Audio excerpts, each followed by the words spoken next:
ഇനി മറ്റു വാർത്തകളിലേക്ക്. ഘർ വാപസി പരാമർശത്തിൽ മോഹൻ ഭാഗവത്തിനെതിരെ കത്തോലിക്ക മുഖപത്രം. ഭാഗവത്തിന്റെ വാക്കുകൾ നിന്ദ്യവും ന്യൂനപക്ഷ വിരുദ്ധവുമെന്ന് ദീപിക മുഖപ്രസംഗം.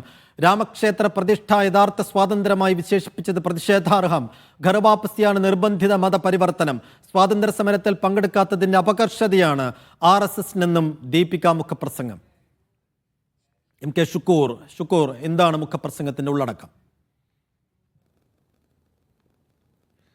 സൈഫുദ്ദീൻ, RSS തലവൻ മോഹൻ ഭാഗവത് അദ്ദേഹത്തിൻ്റെ 5 ദിവസത്തെ കേരള സന്ദർശനം തുടരുമ്പോൾ തന്നെയാണ് കത്തോലിക്ക സഭയുടെ മുഖപത്രമായ ദീപിക അദ്ദേഹത്തിനെതിരെ രൂക്ഷമായ വിമർശനങ്ങളടങ്ങിയ ഒരു മുഖപ്രസംഗം പ്രസിദ്ധീകരിച്ചിരിക്കുന്നത്. ഈ മുഖപ്രസംഗത്തിൻ്റെ പശ്ചാത്തലം 2 കാര്യങ്ങളാണ്. ഒന്ന്, പ്രണബ് മുഖർജി രാഷ്ട്രപതിയായിരിക്കെ മോഹൻ ഭാഗവത് അദ്ദേഹത്തെ സന്ദർശിച്ചിരുന്നു. അപ്പോൾ മോഹൻ ഭാഗവതിനോട് പ്രണബ് മുഖർജി ഘർ വാപസിയെ പിന്തുണച്ച് സംസാരിച്ചുവെന്നും ഒപ്പം തന്നെ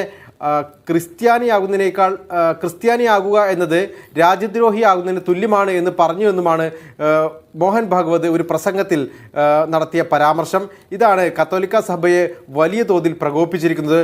ഒപ്പം തന്നെ ആദിവാസികളുടെ മതപരിവർത്തനം രാജ്യദ്രോഹത്തിന് തുല്യമായ ഒരു കാര്യമാണെന്നും പ്രണബ് മുഖർജി പറഞ്ഞതായി മോഹൻ ഭാഗവത് പറയുന്നുണ്ട്. ഒപ്പം തന്നെ രാമക്ഷേത്രത്തിലെ പ്രാണപ്രതിഷ്ഠ നടന്ന ദിവസമാണ് ഭാരതത്തിന് യഥാർത്ഥത്തിൽ സ്വാതന്ത്ര്യം കിട്ടിയതെന്ന പരാമർശവും ദീപികയെ പ്രകോപിപ്പിക്കുന്നു. എന്തായാലും ഇത് രണ്ടും പരാമർശിച്ചാണ് ഇന്നിപ്പോൾ ദീപിക ഒരു മുഖപ്രസംഗം എഴുതിയിരിക്കുന്നത്.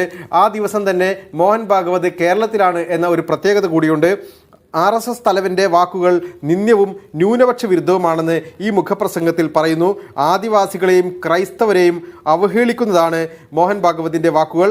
രാജ്യദ്രോഹമെന്ന പേരിൽ പുതിയ ഇരകളെ സൃഷ്ടിക്കുന്ന നടപടിയാണ് ഇതെന്നും പറയുന്നു. ഒപ്പം ഘർ വാപസിയാണ് നിർബന്ധിത മതപരിവർത്തനം. ദളിതരെയും ന്യൂനപക്ഷങ്ങളെയും ബഹുമാനിക്കാൻ RSS തലവൻ അണികളെ പഠിപ്പിക്കണമെന്നും ദീപിക ഉപദേശിക്കുന്നു. ഒപ്പം വിഭാഗീയ രാഷ്ട്രീയത്തെക്കാൾ മഹത്തരമാണ് ഇന്ത്യ എന്ന രാഷ്ട്രമെന്ന് കൂടി ഓർമ്മിപ്പിച്ചാണ് ഈ മുഖപ്രസംഗം അവസാനിക്കുന്നത്.